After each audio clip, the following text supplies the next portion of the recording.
Welcome to another weekend of sales, and do I have some interesting ones on sale this week, including how to spend $40 to get about 80 Capcom classics. I'll talk to you about that towards the end of the video. First, let's check up on Steam. We have Teenage Mutant Ninja Turtles, the Cowabunga Collection for $23.99. Now, I've seen this one go for 20 flat, so this is a little more expensive than usual.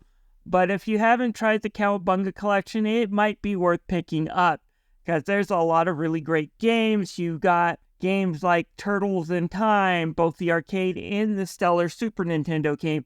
You get the Turtles arcade game, plus, for the time, a really decent NES port too. You get the really great Game Boy games. You get the Tournament Fighters. 2 out of 3 of those Tournament Fighters are actually pretty good games, including the NES one.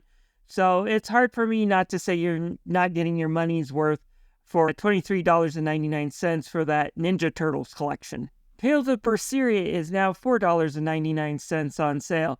While I do recommend both Zestiria and Berseria, I should have you know I played both of these recently, and hands down, Berseria is a better game.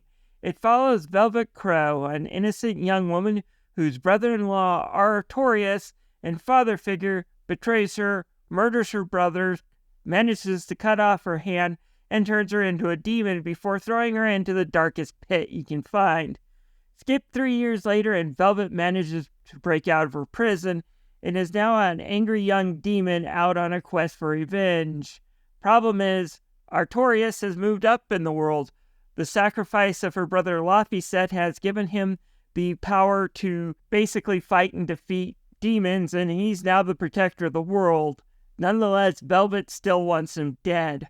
However, she acquires friends and allies, all with a legitimate axe to grind against Arthur and his group, from a Malik whose captain has gone missing, and it looks like Artorias is to blame, another Malik who was bound to an exorcist that Velvet managed to cut the ties to and gave him a name, and he's now waking up to be this curious young boy with his own defiant personality.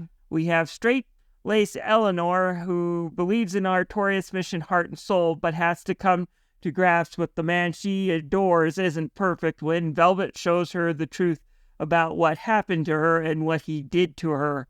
And then, of course, there's Velvet herself, who throughout the game shows her own contradictions between kind of the hate and despair she has kind of festering inside. And, seeing her come to grips with this, especially when you consider, nothing happens after revenge. It's pretty empty, and she has to come to grasp with that, and how the friends she made around the way kind of help her understand that. And after she comes to grips with this, it's just interesting to see all the character changes throughout the game.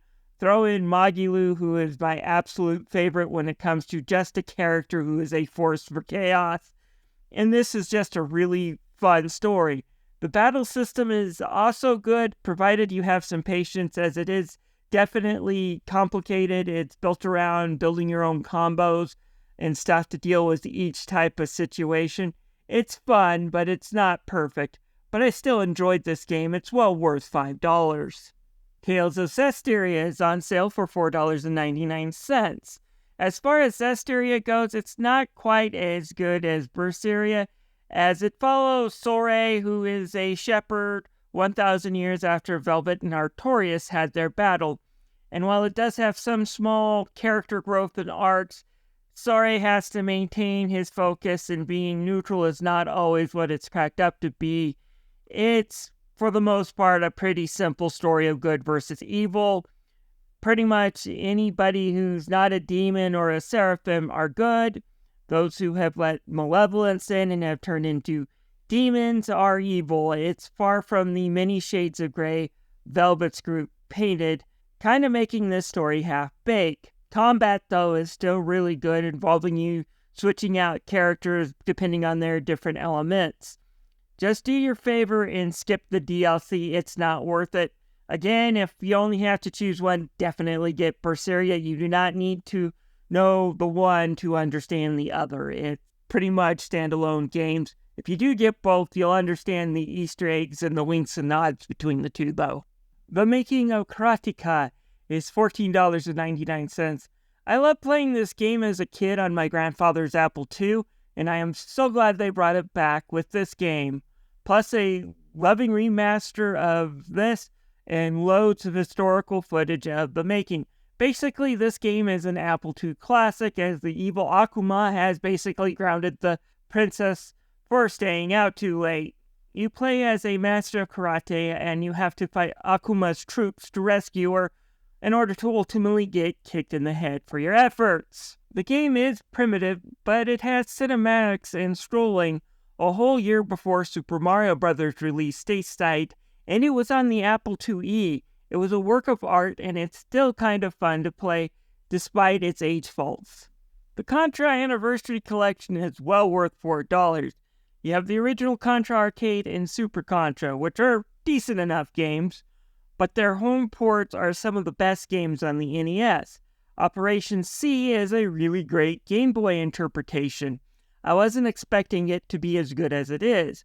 We also have some Spectre games, which is nice to see what the Europeans got when it came to the series. They're all really fun except for the Western version of Hardcore. Contra Hardcore was Bayou Billy'd more than even, well, The Adventures of Bayou Billy. I understand trying to make sure people can't beat a game in the rental, but you still have to make it fun, Konami. Hardcore had a life bar. It had cheat codes. Konami took all of them out for the US release. So now you're supposed to beat this game while only taking 3 hits. Something the game wasn't really designed for. It sucks. The good news is that the Japanese version is here and it still has the life bar cheat codes.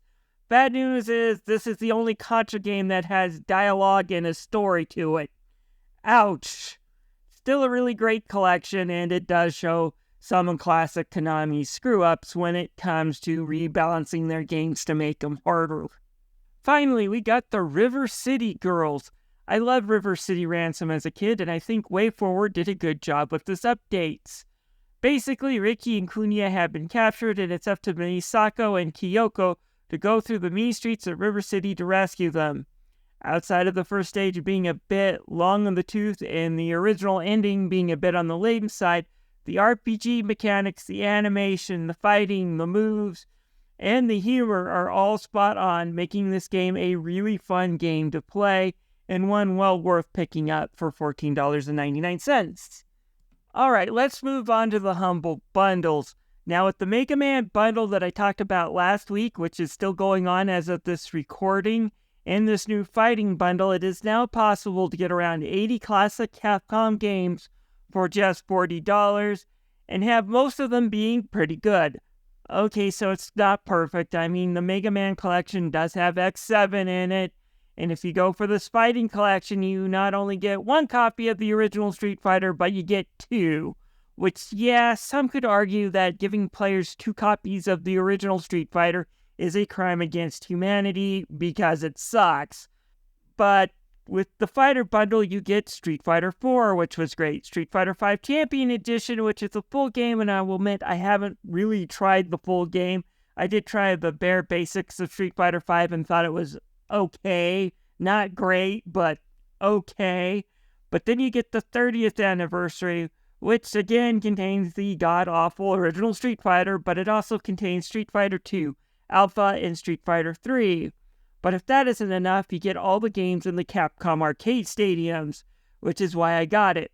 Yes, all the versions of Street Fighter that aren't Street Fighter 3 are represented here in these arcade cabinets, but you also get great games like Darkstalkers, Final Fight, Ghosts and Goblins, which the arcade version is a bit better than the NES, Eco Fighters, Gunsmoke, and a lot more. While these games are available in other classic collections with a few exclusives, they're all are the cream of the crop and great way to see what Capcom was like 30 years ago. Also, the fighting game collection contains the 2 Mega Man arcade games that were left out of the Legacy collection, but were in the PS2 Anniversary collection, so it's a great bundle. Anyways, this is Tommy, the Game Master. If you found this video useful, please leave a like and subscribe.